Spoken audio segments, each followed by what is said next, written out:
Bueno, pues continuamos con el orden de intervenciones que teníamos previsto para hoy. La siguiente ponencia, el siguiente ponente es Raúl Ramírez. Raúl Ramírez es profesor titular del área de Historia Contemporánea de la Universidad Rey Juan Carlos. Es autor y coautor de diversas monografías sobre la historia de Asia y de China. Ha realizado numerosas visitas académicas a China y sus investigaciones buscan siempre acercarse lo más posible a la visión de China desde su propia historia, abandonando evidentemente el carácter eurocentrista.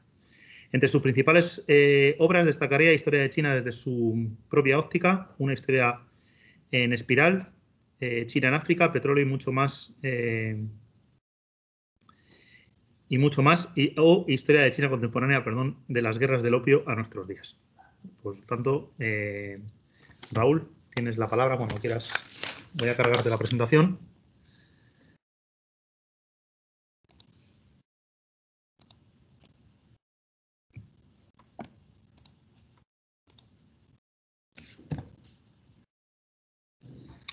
Y la tienes.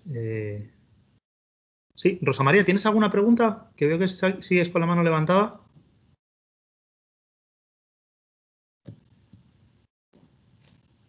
No.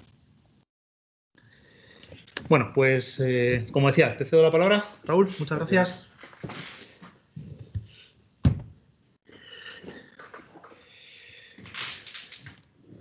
Muchas gracias a todos por la presencia. Voy a quitar el chat de momento para que se vea más limpia la presentación. Y me voy a quitar la mascarilla. Buenos días a todos. Pues vengo yo ahora a la siguiente ponencia. Gracias a Miguel y a todo el comité organizador por la invitación.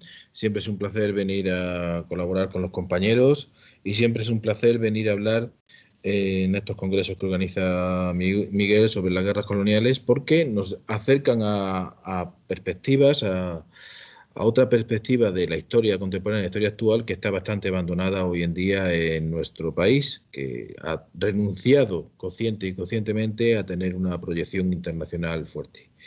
Esa renuncia española, consciente, más consciente en las élites, más inconsciente entre el pueblo, a tener una presencia exterior fuerte, a jugar un rol que pueda asemejarse a la potencia que España cree tener en el mundo, jugar ese rol en el exterior, lleva a un descuido muy grande sobre las investigaciones, a un descuido, quiero decir, un abandono de las investigaciones científicas en historia, en geoestratégica sobre el exterior. Eso hace que temas como el que yo voy a tratar hoy, la emergencia malaya, sean temas muy desconocidos en España, no solo a nivel general, sino a nivel académico. Por ello, hoy, para participar en para preparar esta ponencia, me voy a basar sobre todo en este libro del cual soy coautor, que es Historia de Asia Contemporánea y Actual. Es posiblemente el único libro en España, y me atrevería a decir que en español, que en sus primeras páginas define qué es Asia. Asia, como decía Bismarck de Italia, de la península itálica previa a la unificación, es simplemente un concepto geográfico, pero ¿de qué hablamos cuando hablamos Asia? Normalmente, ya lo adelanto, hoy en España, cuando se habla de Asia se quiere decir China, pero tampoco es Asia todo el concepto geográfico. También voy a usar mucho, sobre todo para las imágenes, este libro. Es una novela gráfica de Sonny Lee, se llama El arte de Charlie Chan, Hot Chai, Historia de Singapur. Es posiblemente, que me perdone algún compañero, autor, si lo ve esto, el mejor libro que hay en español para entender la historia de Singapur. Es una novela gráfica, es un cómic, diríamos. Ahora, eso sí, para abordar su lectura hay que tener una cierta base sobre la historia de Asia y del sudeste asiático. Aún así, aunque no la tengas, es una serie de cómics deliciosos. Y el último libro que también he usado imágenes es Kampung Boy, Las aventuras de un niño de Malasia, que es posiblemente la manera más grata, más directa para acercarnos a la cultura de Malasia, malaya, que tenemos hoy en día en español. Y digo en español y no en España. Es decir, incluyo a toda la comunidad de lengua hispánica en estas reflexiones sobre los tres libros que serán fundamentalmente la base de mi charla. Bien. Esta es la portada. La emergencia malaya, 1948-1960, colonialismo, etnicismo y socialismo. Es una imagen del libro de Charlie Chan, de Sonny Lee, en el cual pone en inglés en muy grande, confía. Un hombre observa la puesta de sol en un pueblo de Malaya. ¿Cómo acaba un hombre inocente confinado tras una alambrada de espino? ¿Por qué le tratan como un criminal en su propia tierra? Puede que todo esto se deba a una cuestión de confianza. ¿Confía en quién? Confía en el hombre blanco, que huye cuando llega la guerra. Puedes confiar en mí. ¿Confía en quién? Confía en los soldados que renuncian a su humanidad para seguir la orden de disparar y matar. Los japoneses. ¿Y confía en quién? En el comunista que justifica cada acto oscuro en nombre de la revolución. Británicos, japoneses y la revolución comunista, que es lo que vamos a ver hoy, la emergencia malaya, son la cadena de desgracias que lleva, como teníamos en la primera diapositiva, a un hombre inocente a estar detrás de una valla de espino en su propia tierra, tratado como un criminal. Malasia, el país que nosotros conocemos hoy como Malasia, es en realidad una construcción artificial que se forma, lo vamos a ver en la charla, a través de la unión de los distintos recortes coloniales que tiene Inglaterra para conseguir el control del estrecho de Malaca. Sabéis que el estrecho de Malaca es el punto clave por el cual pasa el 70% del comercio mundial. China tiene que hacer su nueva ruta de la seda, su cinturón y su ruta, porque Estados Unidos con Japón, con la India, con la ayuda de Singapur, puede cortar el estrecho de Malaca y asfixiar China. Por eso, los británicos, que son el primer pueblo anglosajón que domina el mundo, ahora mismo son los norteamericanos, son conscientes de ello y se van a encargar de controlar este estrecho de Malaca. De sus colonias del estrecho surgirá este estado artificial llamado Malasia. Es un estado federal que es más o menos como España sin Andalucía de tamaño, tiene unos 30 millones de habitantes. Es un país multiétnico, clave fundamental para toda la charla y para entender lo que os voy a contar hoy. Al ser un estado artificial, en realidad su historia está ligada a otros dos. En algunas páginas mías, por ejemplo en este libro de Historia de Asia Contemporánea y Actual, se habla, en el tema que se habla sobre Malasia, se habla de Malasia, Singapur y Brunei, de los tres a la vez. Y se pone un subtítulo muy poético, A la sombra de Britania. ¿Por qué?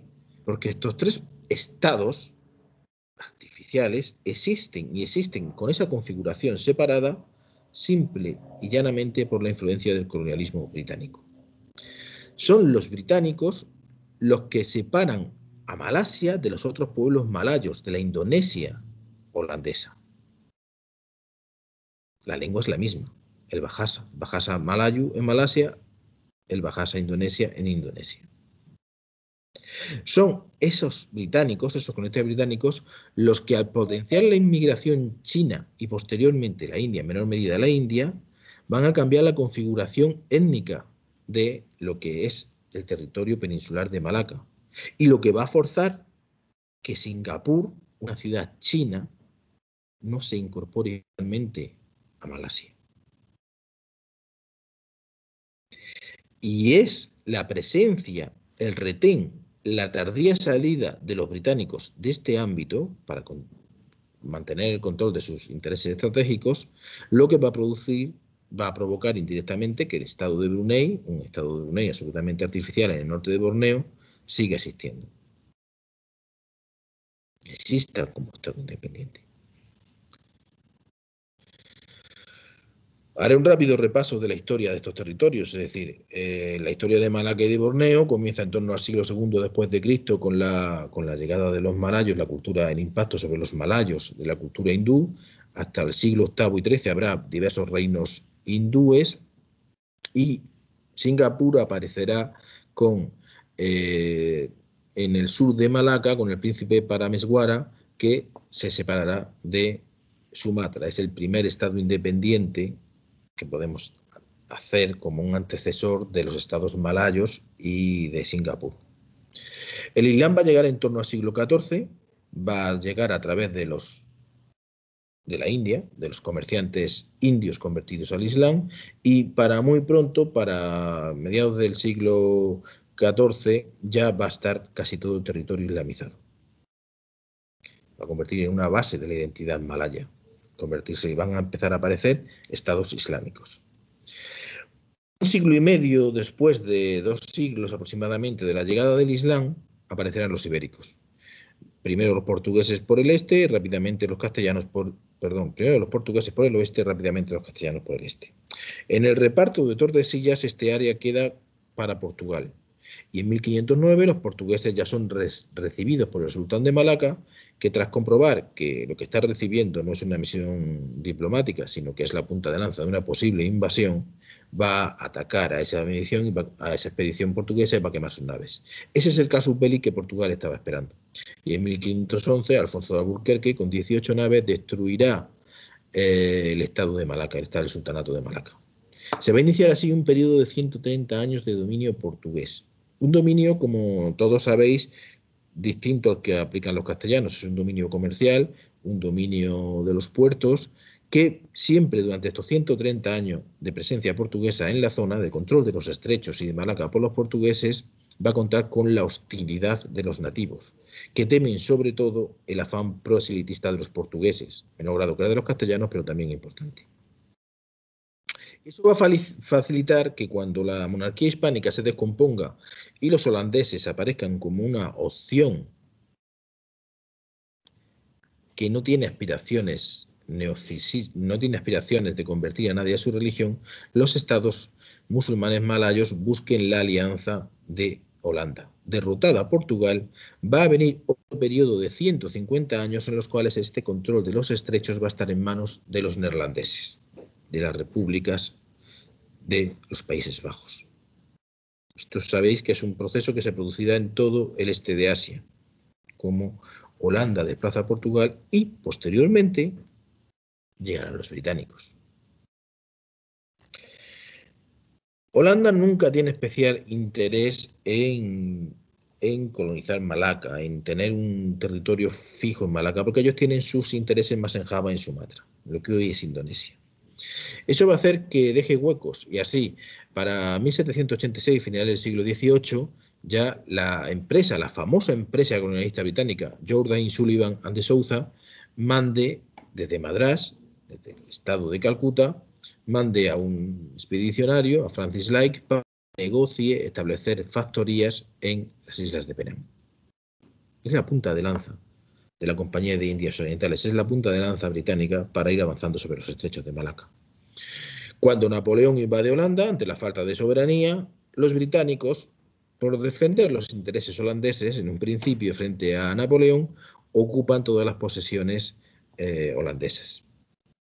Ocupan Malaca, ocupan Java, y cuando Napoleón es derrotado, los británicos van a retrotraer, a volver a entregar esos territorios a su legítimo dueño. Pero como os digo ahí, no todos ni de buena gana.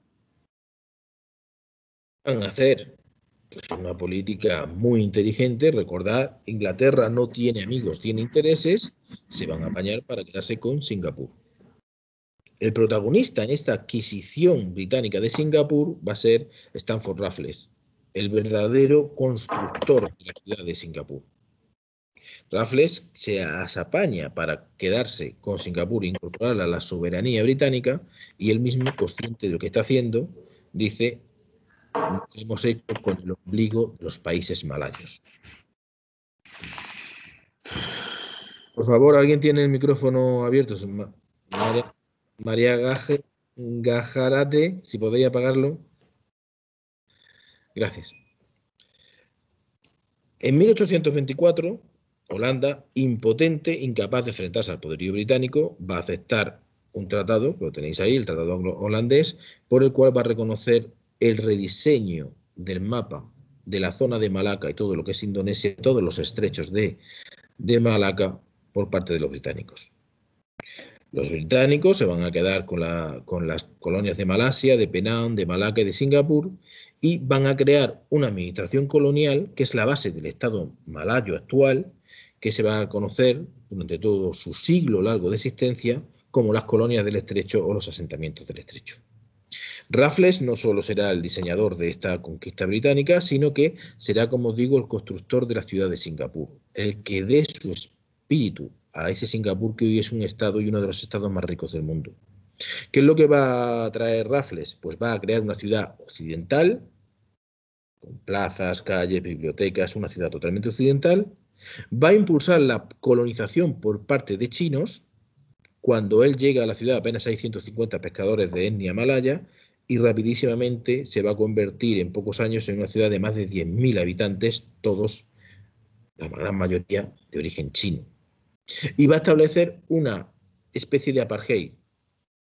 Cada comunidad étnica, los blancos británicos, los chinos, los malayos y los indios que traen de la zona de Tamil Nadu, del sur de la India y del norte de Bangladesh, de Bengala, van a vivir en barrios apartes con justicia aparte y con jurisdicciones apartes.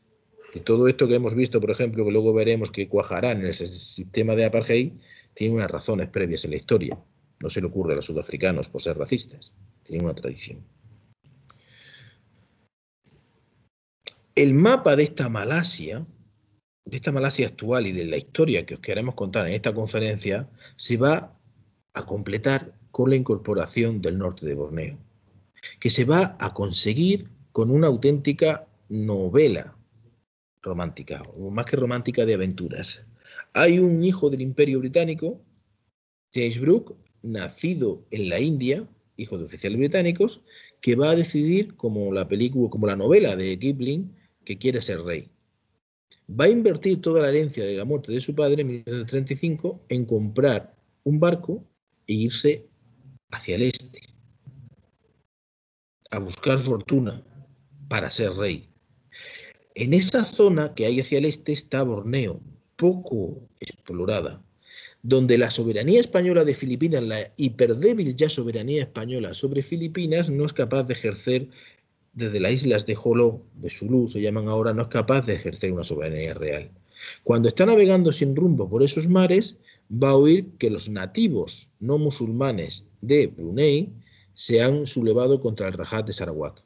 Va a acudir con su barco, va a ofrecer su arma y sus soldados instruidos a la británica para someter la rebelión y al cambio se va a hacer nombrar Rajá.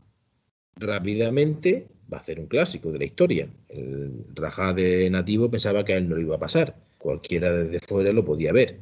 Rápidamente va a llamar a la Royal Navy, va a provocar un incidente con ese Rajá, va a derrocarlo y va a establecer una dinastía de Rajá blancos hasta 1946. Con esta incorporación del norte de Borneo va a quedar dibujados los territorios sobre los cuales se desarrollará el episodio histórico que os voy a narrar ahora, que es la emergencia malaya. Queda configurado así las colonias del estrecho, en los cuales se va a ir, los británicos van a ir anexionando territorios poco a poco y van a cerrar el mapa entre 1914 y 1919 con la incorporación de los derecho, porque de hecho ya estaban sometidos, de los últimos sultanatos de la península de Malaca. Vamos a tener una sociedad multiétnica gobernada muy al estilo de lo que os he narrado de Singapur previamente. Esa vida colonial, cercana a la India pero no incorporada al virreinato de la India, va a tener su punto de inflexión en la llegada de la Segunda Guerra Mundial y los japoneses. Como sabéis, Japón, en una espectacular Blitzkrieg, guerra relámpago, una vez bombardee Pearl Harbor, va a derrotar a británicos, norteamericanos, franceses, lo había derrotado antes, en todo el extremo del este. Los británicos estaban muy tranquilos en Singapur. Singapur es el Gibraltar del Este, es inconquistable. Porque Singapur es una isla que se debe conquistar desde el mar. Los británicos estaban esperando el ataque por mar. ¿Por qué? Porque por detrás, en retaguardia, lo que hay es unas selvas impenetrables que nadie ha atravesado. Los estrategas británicos consideran que no es practicable, que no es posible un avance a través de tierra y atacar Singapur por la espalda. Por lo cual todos los cañones están en el puerto apuntando al mar. Los japoneses, en una de esas gestas épicas que caracterizarán su participación en la Segunda Guerra Mundial, atacarán Singapur por la retaguardia, desde el norte, desde el continente. Los cañones que están hacia el mar no pueden girar y la ciudad cae humillantemente en marzo del 42. Le van a cambiar el nombre, se llamará, en vez de Singapur, que significa la isla del león, Sheonnam, la luz del sur. El conquistador Yamashita cometerá uno de los grandes crímenes de guerra habituales de esta campaña japonesa de la Segunda Guerra Mundial. Una vez conquistada la ciudad, los japoneses harán pagar a la comunidad china de la ciudad, el 90% de la población, su apoyo en los años 30 a la resistencia china en Manchuria y su apoyo en meses recientes a la resistencia malaya, china en Malaya. Van a seleccionar aleatoriamente a uno de cada X hombres de etnia china y van a matar en varias jornadas sangrientas a 50.000 hombres, seleccionados aleatoriamente, como he dicho. Esa es la entrada de Japón en Singapur. Se llama el incidente de Sukchin. Esto, en el libro de Sonny Lee tenéis como los nativos son reflejados como gatos, los japoneses como perros y los británicos como monos. Esto va a generar un punto de inflexión en la historia de Malasia. ¿Por qué? Por un lado, creará una nueva sinergia y una nueva amistad, lo tenéis en este dibujo de aquí, entre colonialistas británicos y nativos. Es una cosa que muchos de mis alumnos en clase no entienden, cómo Japón en escasos meses va a convertir en buenos a los colonialistas europeos.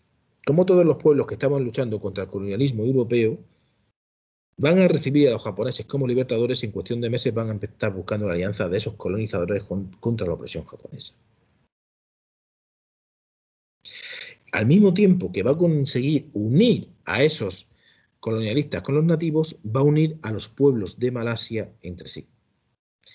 Porque se va a crear un espíritu interétnico común de lucha de malayos, de chinos, de indios contra la opresión japonesa. De hecho, se creará un ejército guerrillero que se llamará la Unión Antijaponesa, que se llamará más tarde Unión Antijaponesa del Pueblo Malayo, que llevará a cabo una guerra de guerrillas apoyada desde el exterior por los británicos contra la ocupación japonesa.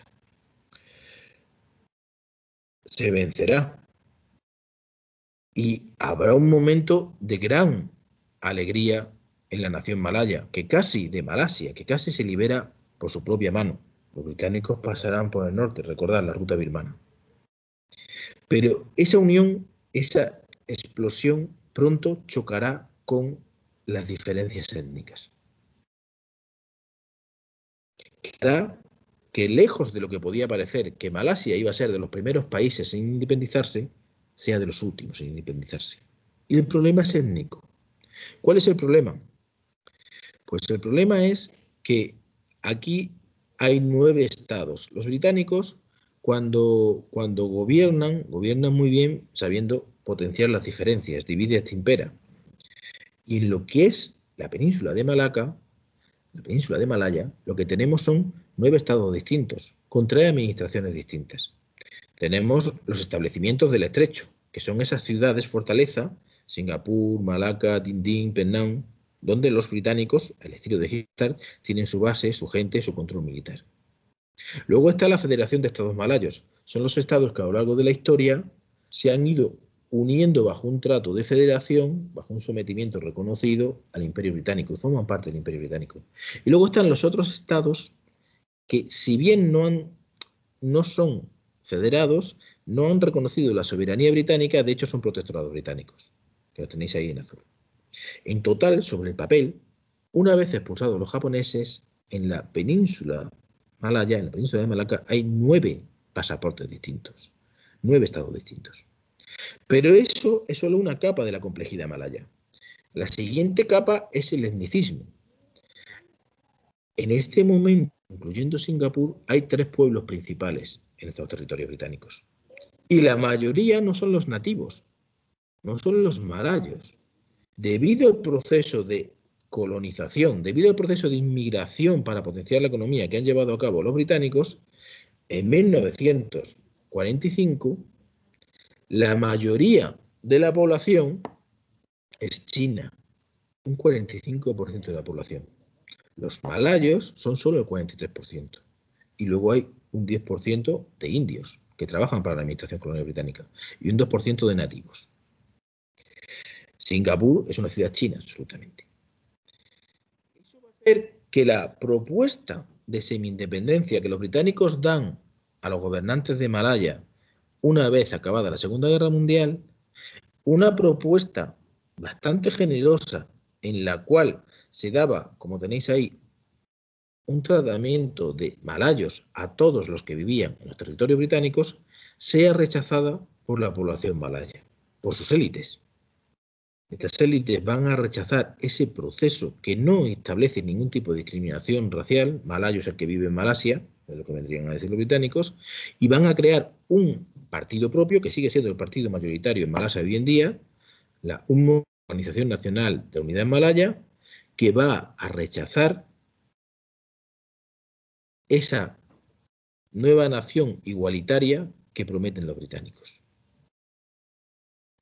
Esa nueva nación igualitaria se va a llamar Unión Malaya. Ellos van a exigir, moviendo todos los recursos de todos los poderes fácticos que tienen, que ese planteamiento se repiense y de Unión Malaya pasamos a la Federación Malaya. La Federación Malaya de los establecimientos de Penang y Malaca y un Singapur aparte. Lo que ocurre es que las élites malayas y musulmanas no aceptan un gobierno donde todos los ciudadanos del territorio sean iguales, porque eso significará el sometimiento del pueblo musulmán malayo a los mucho más dinámicos chinos de Malasia, que tienen el control de la economía. Tenemos una élite tradicional apoyada por las élites malayas, los antiguos príncipes y jefes de los estados, pero la economía está controlada por los chinos. Eso hace que esta Federación Malaya sea un estado neocolonial, en el cual los príncipes malayos musulmanes permiten que Inglaterra, que el Reino Unido, sigan controlando el Consejo Legislativo, el gobierno, las relaciones exteriores y económicas. Ellos siguen teniendo una especie de protectorado, siendo los reyes de sus territorios, e Inglaterra sigue siendo una potencia colonial. Es que eso es lo que le interesa a los malayos. Esto va a provocar una gran frustración, y lo tenéis aquí en estas viñetas del libro de Sonny Lee. Cuando vienen de la guerra, las guerrillas son reconocidos como héroes, persiguen a los colaboracionistas con los japoneses y exigen derechos sociales. Pero esos derechos sociales rapidísimamente van a ser negados por la élite malaya, que considera a los chinos inmigrantes. Los chinos llevan 3, 4, 5 generaciones ya viviendo allí. Sin embargo, los malayos los siguen considerando inmigrantes extranjeros. Y la nueva constitución le niegan el derecho de ciudadanía, le niegan el derecho de votos y ponen unas condiciones muy difíciles, casi imposibles de cumplir para tener la ciudadanía completa, para acceder a ser ciudadano del nuevo Estado de la Federación Malaya. Eso va a ir generando un resentimiento en la comunidad china, sobre todo en la comunidad china de Malasia, de Singapur, que va a hacer que empiecen a abundar las huelgas violentas, los disturbios violentos y el Partido Comunista y la izquierda, fundamentalmente alimentada por población china, empieza a pasar a la clandestinidad. Y aquí es cuando llegamos a la emergencia malaya. ¿Qué es la emergencia malaya? Y fijaos también cómo se retuerce el lenguaje por intereses políticos. Y no estamos hablando del siglo XIX ni del siglo XX, podemos hablar también de lo que pasa hoy en ámbitos más cercanos. La emergencia de Malaya es en realidad una guerra civil, un levantamiento insurgente de corte comunista que va a establecer una guerra civil en Malasia, lo que nosotros conocemos como Malasia, entre 1948 y 1960. 12 años de guerra civil.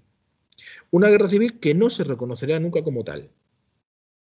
El gobierno de Malasia, el gobierno de la Federación Malaya, lo va a llamar la emergencia. Es una emergencia. ¿Por qué? Porque si se reconoce que estamos ante una guerra civil, las aseguradoras que aseguran las minas de estaño y los campos de producción de caucho, que son la sangre que alimenta la economía malaya, esas aseguradoras no pagarán las indemnizaciones por los destrozos que los guerrilleros te hagan. Para que los empresarios del caucho o de la minería de estaño puedan cobrar sus seguros a cambio de los atentados o de los ataques guerrilleros que hacen los guerrilleros comunistas, se le va a llamar oficialmente la emergencia malaya. Ahí tenéis dos imágenes del tema. Abajo un campo de producción de caucho y arriba un avión de los que usaron los británicos y la Commonwealth en la lucha contra la insurgencia. Tenemos una guerra que va a enfrentar al Ejército de Liberación Nacional Malayo, luego posteriormente conocido como Ejército de los Pueblos de Malayos, durante 12 años contra la Commonwealth. No solo el Reino Unido se va a implicar en esta guerra, sino que toda la Commonwealth, Australia y Nueva Zelanda se van a implicar en la guerra. Se van a poner en práctica muchas de las teorías que luego los norteamericanos aplicarán en Vietnam. Aquí exitosamente, en Vietnam fracasaron. ¿Cuál es una de las razones fundamentales para que esta guerra, este levantamiento contra insurgente, esta guerra contra insurgente triunfe, para que este levantamiento comunista fracase, mientras que en Vietnam luego triunfó? Cuando son conflictos muy similares. Pues una de las principales razones por las que va a fracasar, como luego repetiré en varias diapositivas, es porque el Partido Comunista Malayo está formado en una inmensa mayoría que llega casi a su totalidad por personas de etnia china. ¿Quiénes se afilian a este movimiento comunista revolucionario? Sobre todo los chinos pobres. Ahí tenéis el recolector de Abunuano. Los chinos pobres que viven muy mal en las ciudades y muy mal en el campo, donde son considerados inmigrantes ilegales. La revolución en Malasia va a ser un movimiento etnicista que no va a contar nunca con casi ningún malayo y con casi ningún indio. Ese va a ser uno de los principales carencias a través de la cual los británicos van a entrar como un cuchillo en mantequilla y van a poder reventar la revolución. En un primer momento, los guerrilleros van a realizar ataques de sabotaje atacando los intereses económicos británicos, que son el caucho y el estaño, porque consideran que es la mejor manera de provocar la retirada de los británicos, que le cueste dinero estar allí.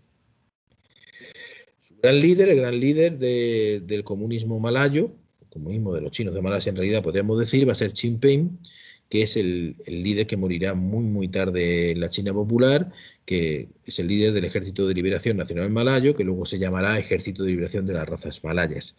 Este ejército no contará nunca con más de 5.000, 6.000 combatientes, pero tendrá una gran organización social civil de apoyo, que se conoce en chino, fijaos la importancia del peso de la etnia china, como el Mingyuan, la organización de masas.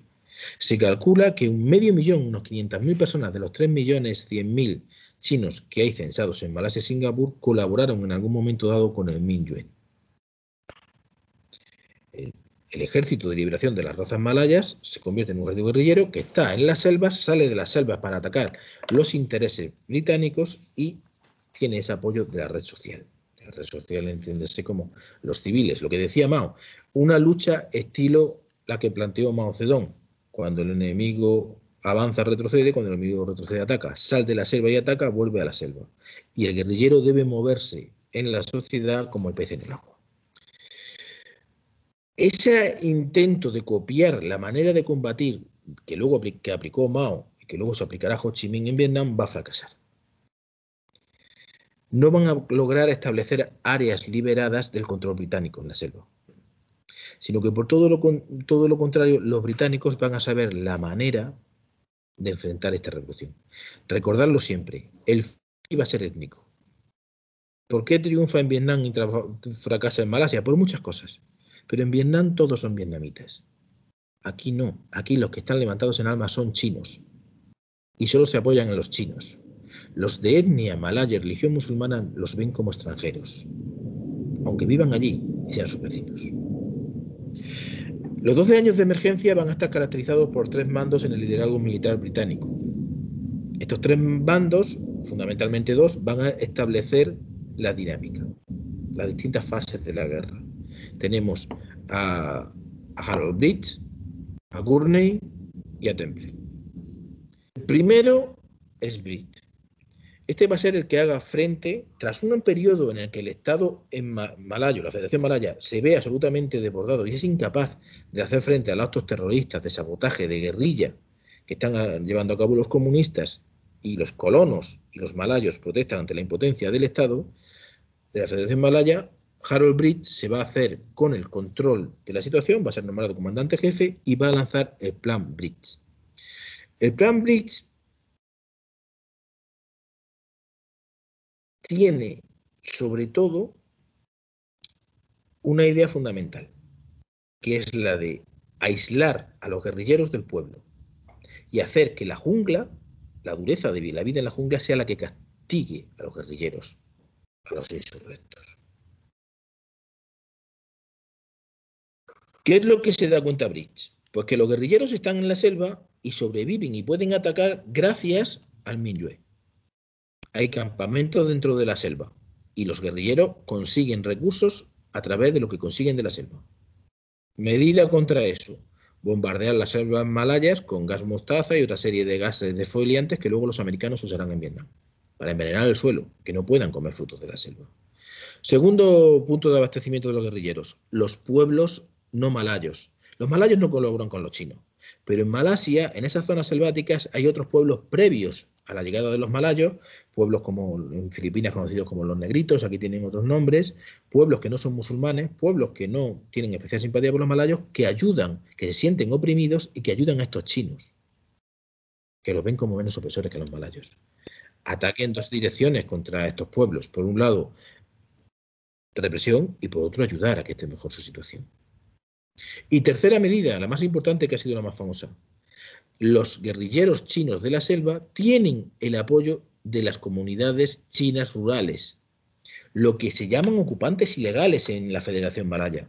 Todos los chinos de etnia china que viven en el campo son considerados por el Estado, la Federación Malaya, como inmigrantes ilegales. ¿Qué va a hacer Bridge? Pues lo que va a hacer Bridge va a ser una medida militar que es una barbaridad esto desde el punto de vista nuestro de hoy, pero que ya lo habíamos hecho nosotros en Cuba, que lo hicieron en la guerra de los Boers, los británicos en Sudáfrica, que se ha hecho en muchos sitios. Obligar deportaciones masivas de la población, obligar a la población a abandonar sus localidades de residencia y crear nuevas aldeas, crear nuevos pueblos donde concentrar a la población china, de origen étnico chino. Nuevos pueblos en los que se les fabrica las casas y todo, y tenéis dos imágenes, pero pueblos que están rodeados de alambre de espino, con focos. Lo que hacen es crear pueblos campos de concentración. Aíslan a la población civil de etnia china de los guerrilleros chinos, trasladándola desde sus poblaciones naturales a auténticos campos de concentración llamados nuevas aldeas, donde la entrada y la salida están vigiladas y controladas. Esto va a ser efectivo, ahora os explicaré por qué. Va a ser efectivo porque las medidas que... Esto también lo hicieron los americanos en Vietnam. La diferencia es que aquí los británicos van a saber dar no solo el palo, sino también la zanahoria, beneficios a los que vivan en esas nuevas aldeas. Y sobre todo va a funcionar por la división étnica. En uno de estos ataques semiguerrilleros, semiterroristas, el 1 de octubre de 48, el ejército revolucionario va a lograr matar al gobernador general británico, Gurney. Parece ser que fue un atentado de casualidad. Ellos pensaban hacer una emboscada a un convoy británico. No sabían que ahí iba el jefe del Estado, el gobernador general. ¿Qué se va a ver en ese atentado? Sobre todo en el entierro. El entierro va a ser multitudinario. Parece ser que este hombre era querido por la comunidad malaya. Es un punto de inflexión. Si el propio gobernador general británico no está seguro, en la Federación Malaya nadie está seguro.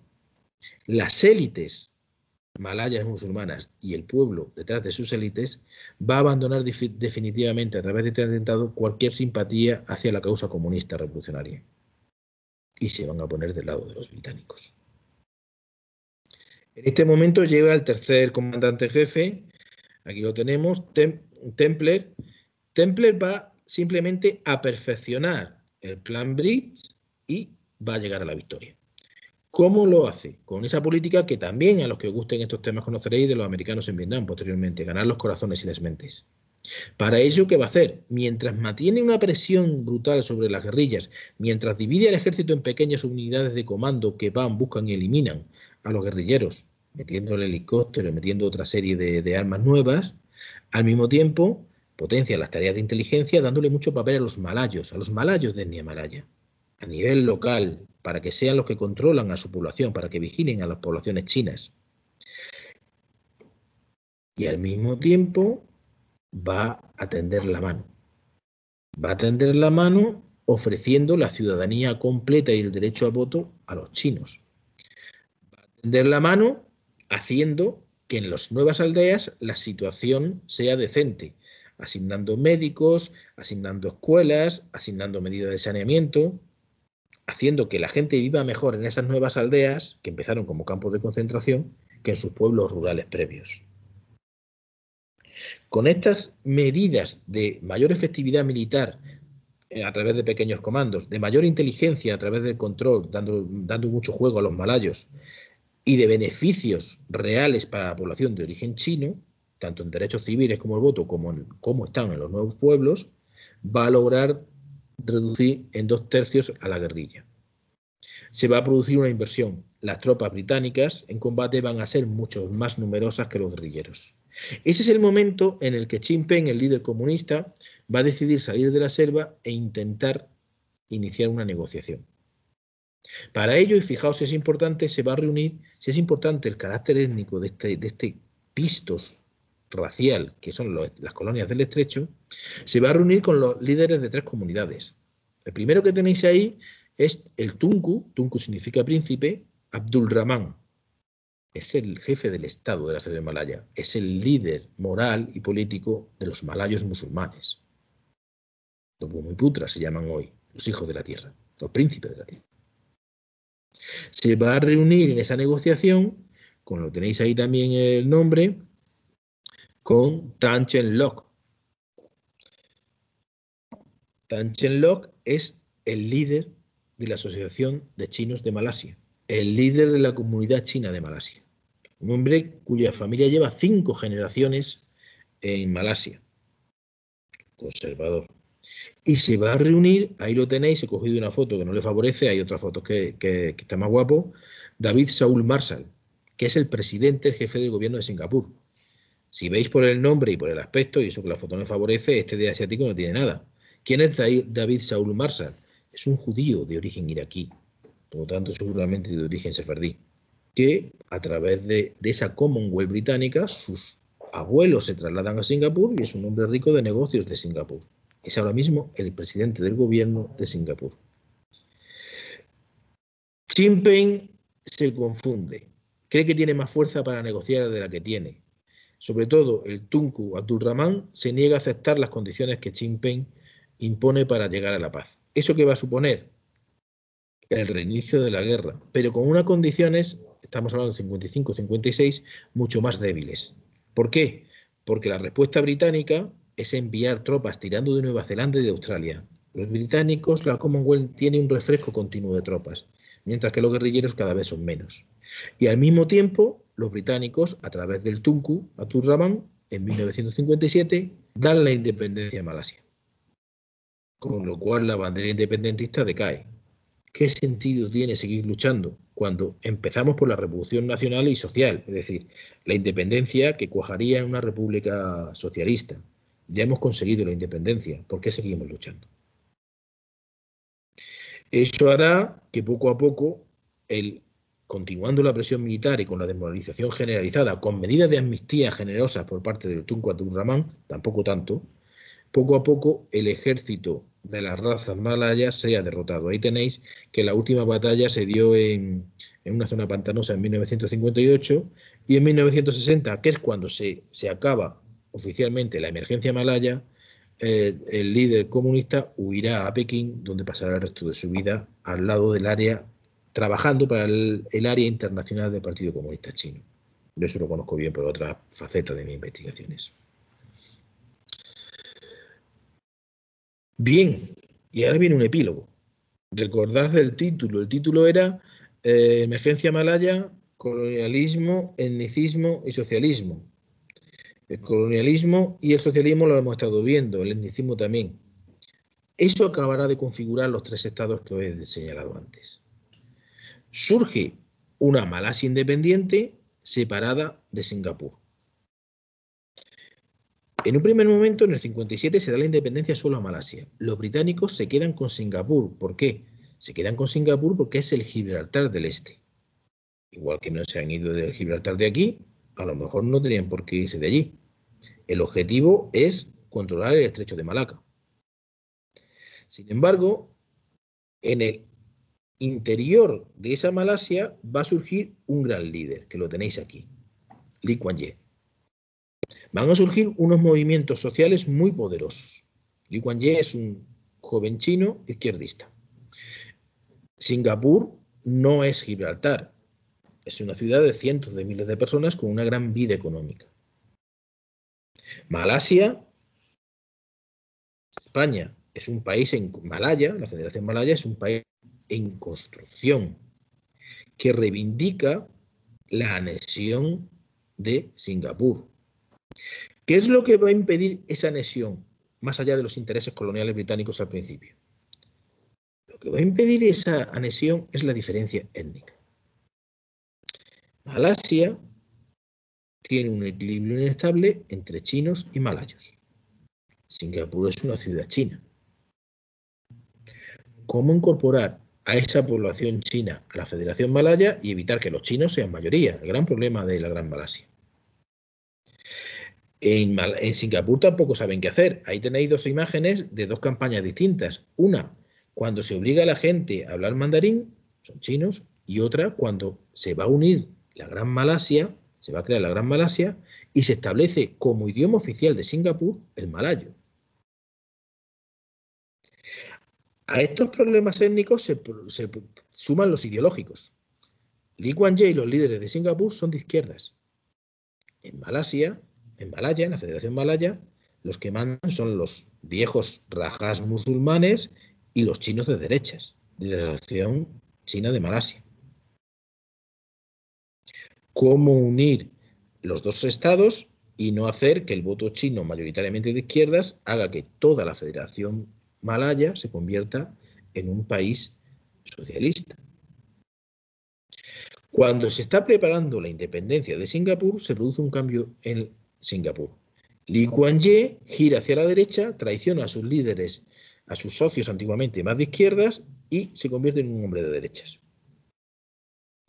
Es la oportunidad que los británicos ven para irse definitivamente y dejar una Malasia conservadora.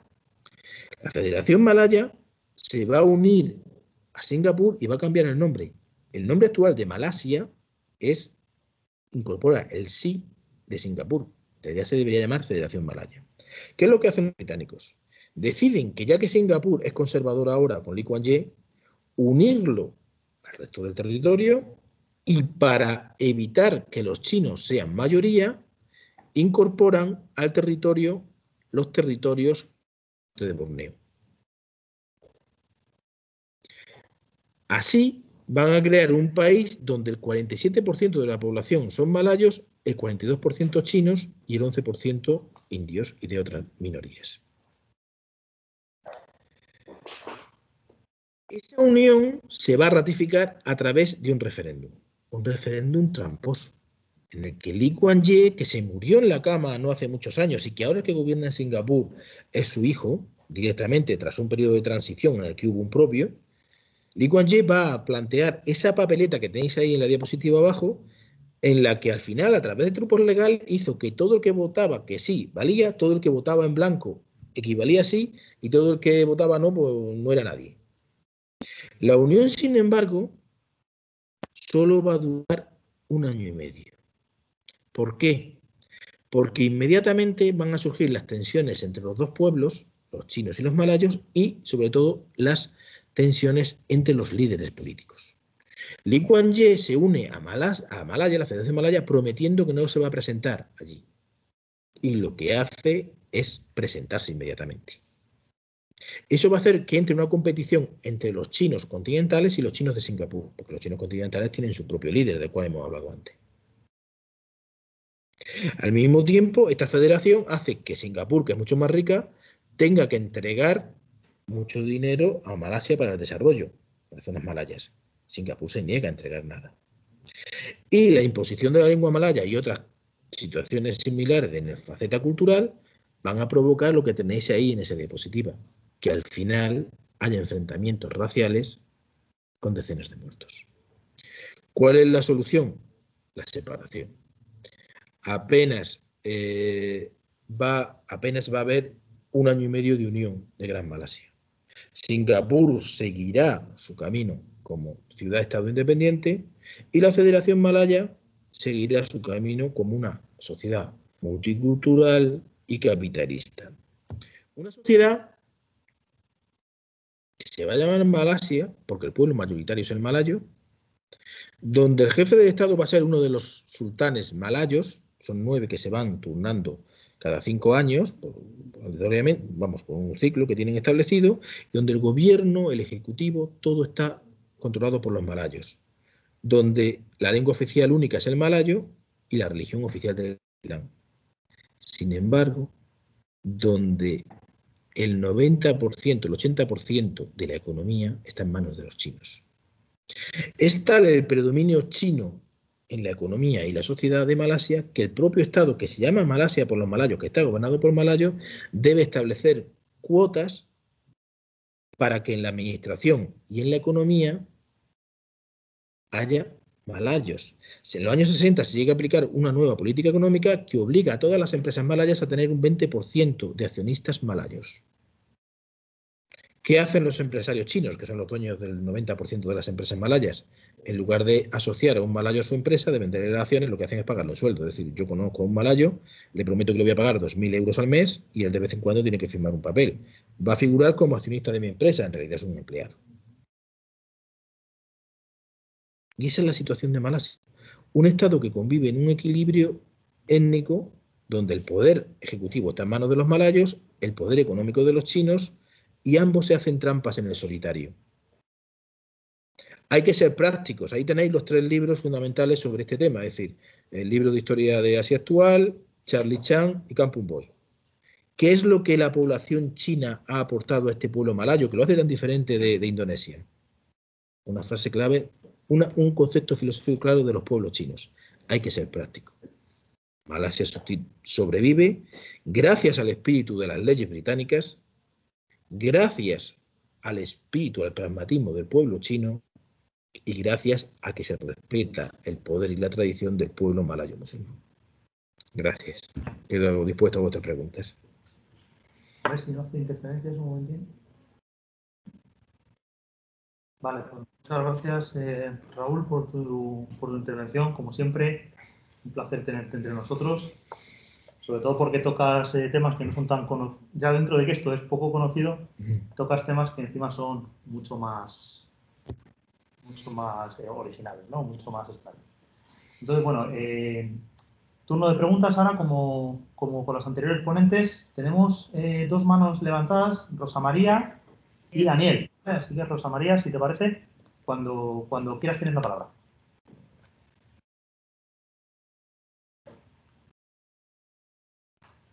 Rosa María.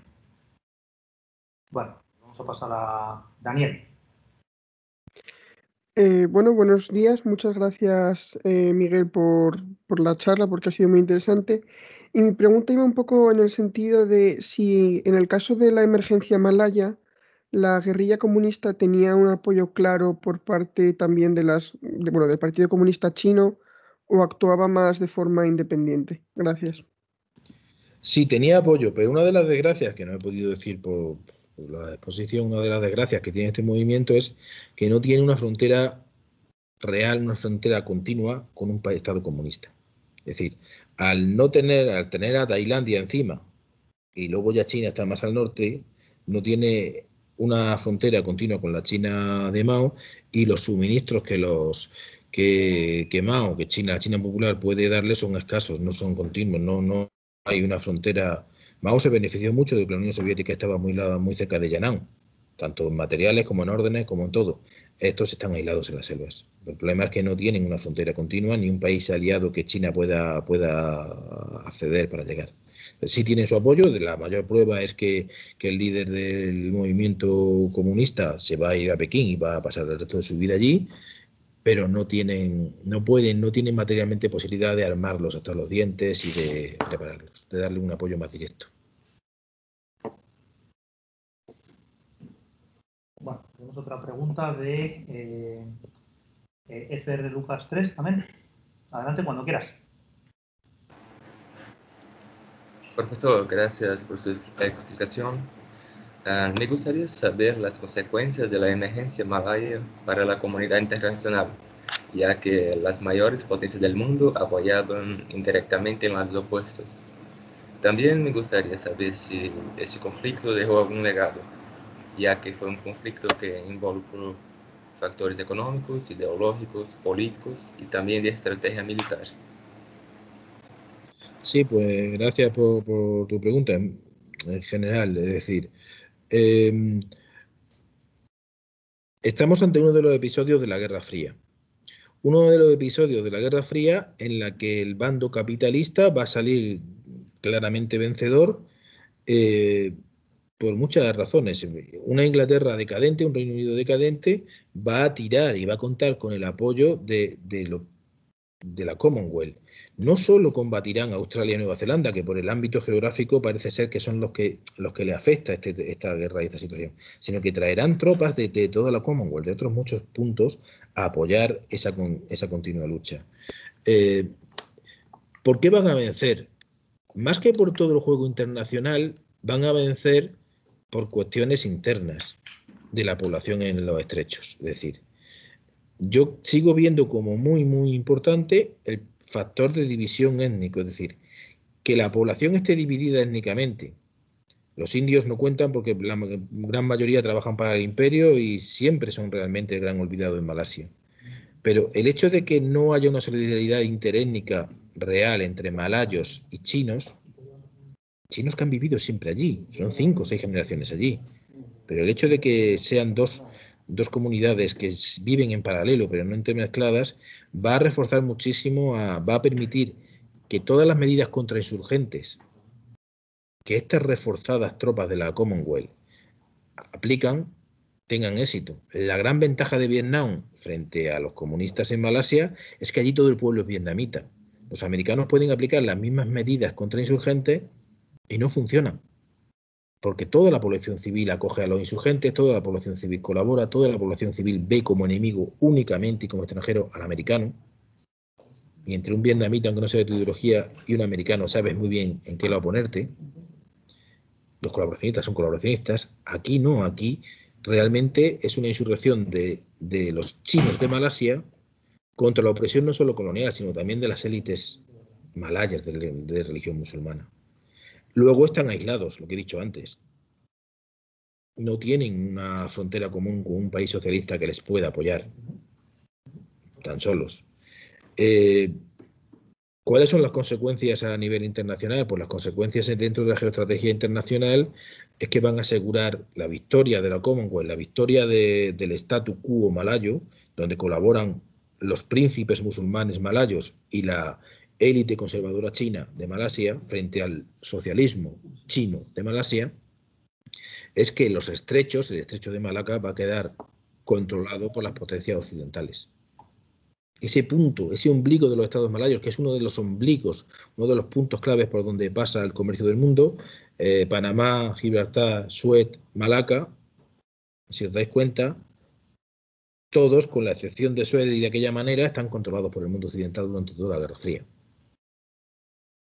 Es el gran efecto que tiene, es decir, eso queda controlado. Ni la Unión Soviética ni la China maoísta van a tener acceso a ese control de los estrechos.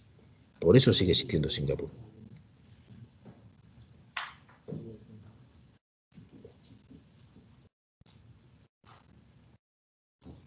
Vale, no sé si tenéis alguna pregunta más.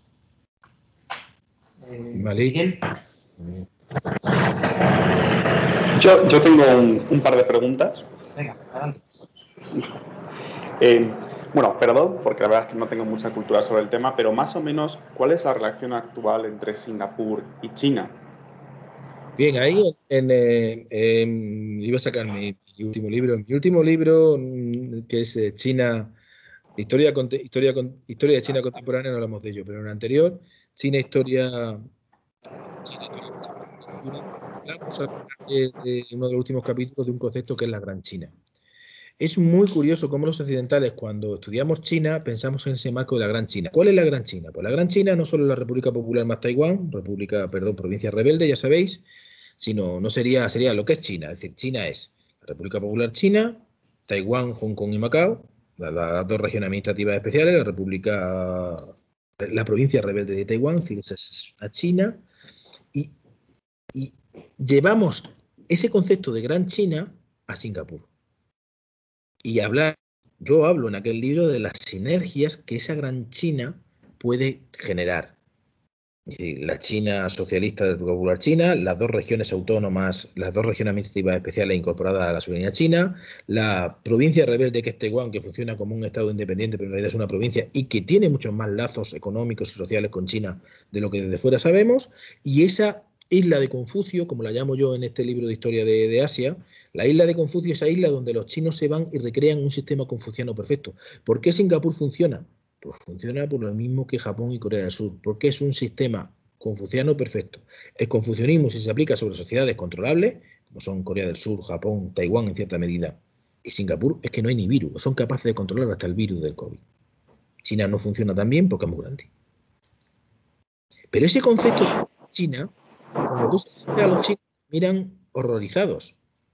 En otro vídeo mío por ahí tenéis una explicación de cómo el sinocentrismo, es decir, la visión china del mundo, déjame un boli, por favor, presentador. La visión china del mundo es una visión sinocéntrica, es decir, yo estoy aquí en el centro y los demás giran en torno a mí, porque yo soy superior, los demás vienen y me admiran.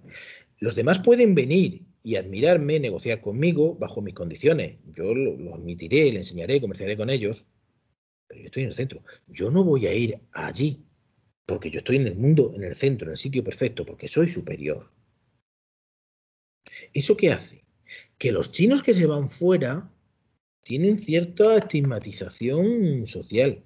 Que los chinos que viven fuera, y más como los chinos de los estrechos, que se llamaban los chinos de las colonias de los estrechos, que se fueron en 1780 hasta 1850, que nosotros vemos como chinos, que incluso ellos están hablando, estandarizando la lengua al mandarín, China realmente y la sociedad china no lo siente como propios. ¿Cuál es su relación? Pues de subida y de bajada. Cuando China se abre, coquetea con Singapur y Singapur, porque le interesa, potencia el mandarín frente a las lenguas chinas de Hokkien y cantonesas, que son las que se hablan realmente en Singapur y en Malasia. Y cuando China se cierra y tiene menos interés, pues los singapureses dicen que son muy modernos y que la lengua franca es el inglés y que ellos con China no tienen nada que ver. Siempre tienen una relación especial. Hay grandes hombres en la historia. Uno de los grandes hombres del siglo XX es Lee Kuan Yew, que vio lo que nadie vio en China. ¿Por qué? Porque es chino. Cuando Mao en la Revolución Cultural tenía asombrado al mundo, fue el único que dijo aquello de Mao una vida no puede cambiar 5.000 años de historia. Mao está pintando sobre un mosaico. Cuando Mao falte, la lluvia caerá, barrerá su pintura y el mosaico reaparecerá. Es una sociedad china, que conoce perfectamente China, pero no establece sinergias entre ambos por ese sinocentrismo. Yo estoy aquí y los demás giran. Nunca se establece una alianza como nosotros occidentales podemos pensar. Entonces, entiendo que la visión sinocéntrica no cambia después de lo que ellos llaman el siglo de las humillaciones. Siguen siendo sinocéntricos. Y vamos a más, es decir, Mao es sinocéntrico por otro camino y después de la apertura el actual gobierno está volviendo a posiciones. No lo es decir, China tiene visiones distintas de cosas iguales, es decir, lo que nosotros es un etnicismo muy reforzado que tiende hacia lo racial, los chinos lo tienen hacia lo cultural, claro que no ha cambiado. Una China fuerte vuelve a reivindicar su posición central en el mundo. China no quiere ser, lo digo mucho, China no quiere ser primera. China tiene muchas prisas por llegar a la posición que cree merecer, que no es primera, es central, que es distinto. La última pregunta que me surge en torno a esas explicaciones, igual lo entiendo mal porque tengo menos información, pero a mí siempre me ha dado la impresión de que la China actual es un estado que es tendente al expansionismo. ¿Esto no es así? ¿Lo estoy entendiendo mal? ¿O siendo así, ese expansionismo no se ha manifestado queriendo actuar en Singapur? Porque, por ejemplo, en otros puntos, cuando ha habido, por ejemplo, los rusos utilizaban mucha excusa de los cristianos para atacar el Imperio Otomano, los turcos utilizaron la excusa étnica para meterse en Chipre. ¿Por qué China no utilizó la excusa étnica para tratar de tener un mayor agarre sobre Singapur? Cuando yo fui una de las primeras veces a China, estaba solo y aburrido, era un día gris, lluvioso, estaba triste, me metí en un sitio a cenar y vi que se vendían la cerveza Corona o Coronita, según el nombre que queráis. Todos conocéis la cerveza Corona o Coronita, te la sirven en tu botellín y le ponen una rodaja de limón en la punta, ¿no? Luego tú le empujas, normalmente le empujas para adentro para que dé sabor o la quitas, lo que tú quieras, pero te ponen una rodajita de limón en la punta, ¿no? Entonces yo vi que alguien estaba bebiendo Corona o Coronita y en un acto de melancolía me la pedí. Y el camarero chino me trajo, Fu Yuan, me trajo un botellín de cerveza de Corona, con medio limón, prácticamente un cuarto de limón, más de un cuarto y menos de medio, un 40% de limón, ¡buah!, puesto así. ¿Por qué te digo esta tontería? Porque en China copia nuestras formas, pero formas sin fondo. China tiene muy claro superior en sus valores a Occidente. Por lo tanto, cuando copia arrastrando los pies y copia las formas, no se quiere meter en el fondo. Entonces, lo que China está haciendo ahora mismo con los posicionamientos exteriores, la base de Djibouti, es copiar nuestras formas. Es decir, ellos han visto que los occidentales dominamos el mundo a base de expandirnos, poniendo bases por ahí, y está copiando las formas, y está bien necesario, pero no le gusta. Es decir, ¿qué tememos los occidentales de China? Lo que los occidentales tememos en la China actual es que China se comporte con el poder que tiene como nosotros nos comportaríamos si fuéramos. Somos nosotros los que tenemos esa visión expansionista exterior. Somos nosotros los que inventamos algo y vamos a la fuerza y lo expandimos. China no tiene ni como Estado ni como sociedad, tiene ese afán expansionista de nosotros. La gran pregunta clave de la sociedad china, que es una sociedad pragmática, es ¿para qué? Oye, vamos a controlar el estrecho de Gibraltar. ¿Para qué? Hombre, pues controlamos el estrecho de Gibraltar, ponemos una base, ponemos soldados y ya tenemos el control. ¿Para qué? A lo mejor es más fácil y menos costoso comprar élites españolas, élites marroquíes a base de millones y hacer que estén ellos allí. ¿Para qué vas a mandar a desgraciados? La visión es que estás mandando a desgraciados a donde el Cristo perdió el nombre y estar allí lejos de China. O sea, no. China no va a ser expansionista. Puede parecer que es expansionista, puede que haya invasiones, puede que haya militares, pero es una pulsión histórica, volverá a cerrarse. No tiene esa pulsión expansionista que tenemos nosotros. Es distinto. Tampoco es mejor, es simplemente distinto. Claro, pero cuando dices ¿para qué? Mi respuesta es para el collar de perlas, ¿no? Que quieren desarrollar para quitarse el bloqueo estadounidense. Sí, vale, hay un fin, pero es una cosa transitoria e histórica. El collar de perlas, ¿hasta dónde llega? El collar de perlas, ¿hasta dónde llega? ¿Cuánto tiempo? Que no se trata de construir nuevas Chinas, que no se va a hacer como los españoles, castellanos, los ingleses ir a crear Nueva España, Nueva Inglaterra, que no, que no. Que no sienten una empatía con Singapur. Que no, que es otra visión. Vale, perfecto. Pues muchas gracias por responder con paciencia a todas mis preguntas, sabiendo que tengo poca cultura en esto y a lo mejor he hecho preguntas que para ti son un poco básicas, pero muchas gracias por la paciencia y por las respuestas. No son básicas porque eso mismo que tú preguntas se lo pregunta mucha gente y mucha gente no lo entiende y no quiere entenderlo, en el sentido de que son parámetros distintos. Lo que ha pasado este año pasado se sabía. Lo que pasa es que los que saben de China son 4 y no se les escucha. Pero eso lo había que mirar. Pero mirar, como decía Miguel, desde su propia óptica. Si tú miras con ojos occidentales, interpretas. Es como lo de Marte, la pariofilia esa. Tú interpretas acciones de China y las metes en tu marco mental e interpretas que China está haciendo esto.